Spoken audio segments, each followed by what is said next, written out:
Hello दोस्तों, सबसे पहले तो मैं आपका स्वागत करता हूँ मेरे इस चैनल पर। श्री कृष्णा मोटिवेशनल क्योट्स देखने के लिए हमारे चैनल को सब्सक्राइब कीजिए तथा वीडियो को लाइक तथा शेयर ज़रूर कीजिए। उपदेशों के माध्यम से उन्होंने जीवन के अद्भुत रहस्यों को आपस में साझा किया। उनकी शिक्षाओं में छिपे हुए ज्ञान के माध्यम से हम जीवन को सकारात्मकता और ऊर्जा से भरने के लिए प्रेरित होते हैं। श्री कृष्ण हमें जीवन की ऊंचाइयों और गहराइयों में मार्गदर्शन करते हैं। ये विचार हमें कठिनाइयों को पार करने और सफलता की ऊंचाइयों तक पहुंचने के लिए संजीवनी बूटी का कार्य करते हैं। यह विचार हमारे समाज के सभी उम्र के लोगों के लिए उपयोगी हैं। तो सुनिए श्री कृष्ण के विचार। मैंने ही इस सृष्टि की रचना की है, मैं ही इसका पालन पोषण करता हूँ और मैं ही इस सृष्टि का विनाश अर्थात अंत करता हूँ। श्री कृष्ण कहते हैं, जब जब संसार में धर्म की हार होगी और अधर्म की विजय होगी, तब तब मैं इस संसार में अवतार लूँगा। धर्म कर्म से होता है और कर्म के बिना धर्म की कोई भी परिभाषा नहीं है। हमारी आस्था की परीक्षा तब होती है जब हम जो चाहे वो हमें न मिले और फिर हमारे दिल से प्रभु के लिए शुक्रिया ही निकले। लोग अक्सर सच कहने से बचते हैं या डरते हैं, पर सत्य कभी छुप नहीं सकता और न ही कभी मिट सकता है। कितना भी छुपा लो पर सच तो उजागर हो ही जाएगा। अहंकार से इंसान की प्रतिष्ठा, वंश, वैभव तीनों ही समाप्त हो जाते हैं। श्री कृष्ण कहते हैं, आत्मा अमर है, इसलिए मरने की चिंता कभी मत करो। आत्मा का अंतिम लक्ष्य परमात्मा से मिलन होता है और सत्य कभी भी नष्ट नहीं हो सकता। श्री कृष्ण कहते हैं, मौन सबसे अच्छा उत्तर है ऐसे व्यक्ति के लिए जो आपके शब्दों का महत्व नहीं देता।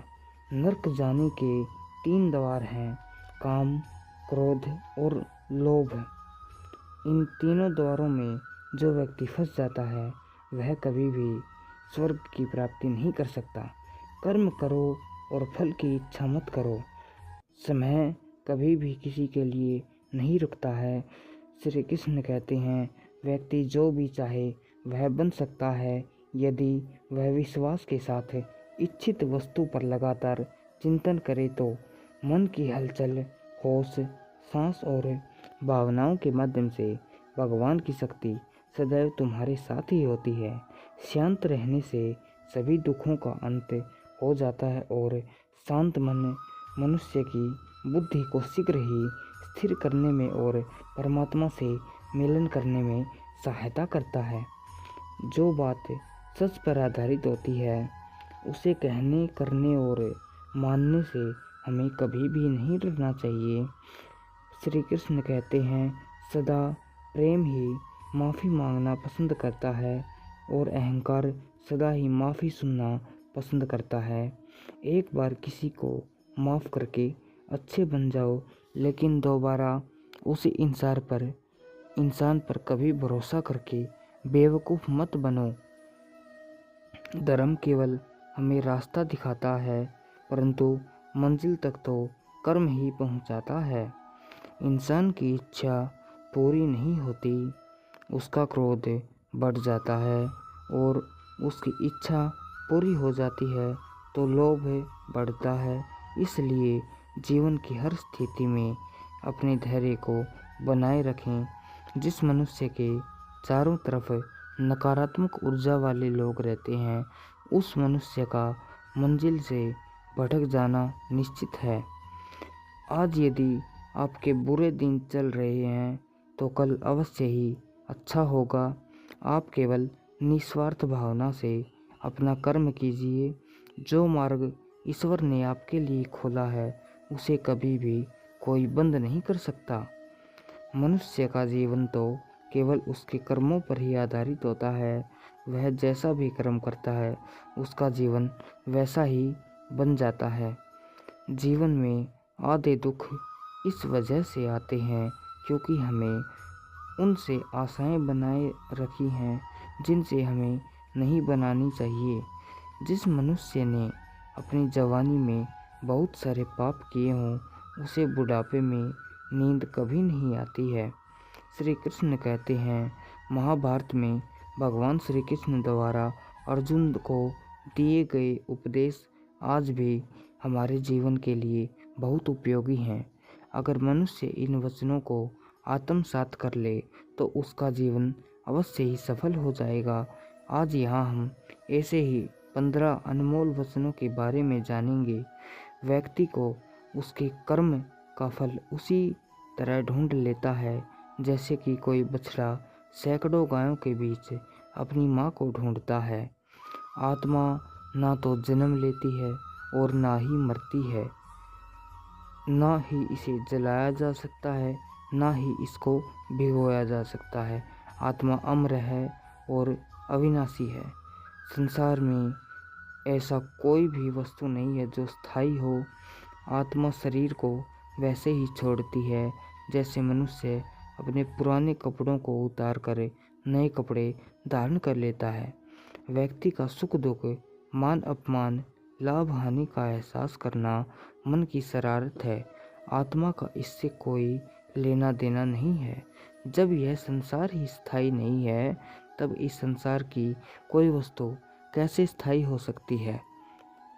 मैं इस संसार के सभी जीवों में विद्यमान हूँ। मैं चींटी में भी हूँ और हाथी में भी। संसार के सारे रिश्ते नश्वर हैं और केवल शरीर से जुड़े हुए हैं। जैसे ही व्यक्ति की मृत्यु होती है और आत्मा शरीर को छोड़ देती है, आत्मा का शरीर से जुड़े रिश्तों से कोई नाता नहीं रहता। मेरे तुम्हारे हम सब के कई जन्म हो चुके हैं। ना तो यह मेरा आखिरी जन्म है और ना ही यह तुम्हारा आखिरी जन्म है। वर्तमान परिस्थितियों में जो तुम्हारा कर्तव्य है वही तुम्हारा सच्चा धर्म है। मैं किसी व्यक्ति के भाग्य का निर्माण नहीं करता और ना ही किसी को कर्म फल देता हूँ। व्यक्ति या जीव के कर्म ही उसके भाग्य का निर्माण करते हैं। क्रोध मनुष्य का आज तक का सबसे बड़ा शत्रु है। क्रोध के कारण मनुष्य की सोचने समझने की शक्ति नष्ट हो जाती है और उस व्यक्ति के पतन में ज़्यादा समय नहीं लगता। मनुष्य कर्म करने से कभी छुटकारा नहीं पा सकता, इसलिए हमें हमेशा कर्म करते रहना चाहिए, क्योंकि कर्म के बिना हमारे शरीर का निर्वाह नहीं हो सकता। परिवर्तन होना तो इस संसार में स्थायी है, इसलिए मनुष्य को परिवर्तन से कभी नहीं घबराना चाहिए। मनुष्य का अपने मन को नियंत्रित रखना किसी घोड़े के नवजात शिशु को नियंत्रण में रखना जितना कठिन कार्य होता है। इंद्रियों के वश में होने से मनुष्य के जीवन में केवल विकार और परेशानियां ही आती हैं। मनुष्य के जीवन में सुख दुख का आना जाना सर्दी और गर्मी के आने जाने के समान है, इसलिए हमें इन्हें सहन करना सीखना होगा। निर्बलता तो ईश्वर देता है, लेकिन मर्यादा का मनुष्य का मन स्वयं निर्माण करता है। इसलिए हमें जीवन में मनुष्य को अपनी वाणी को में संयम रखना चाहिए, क्योंकि वाणी से दिए हुए घाव कभी नहीं भरे जा सकते हैं। थैंक यू दोस्तों, बाय बाय।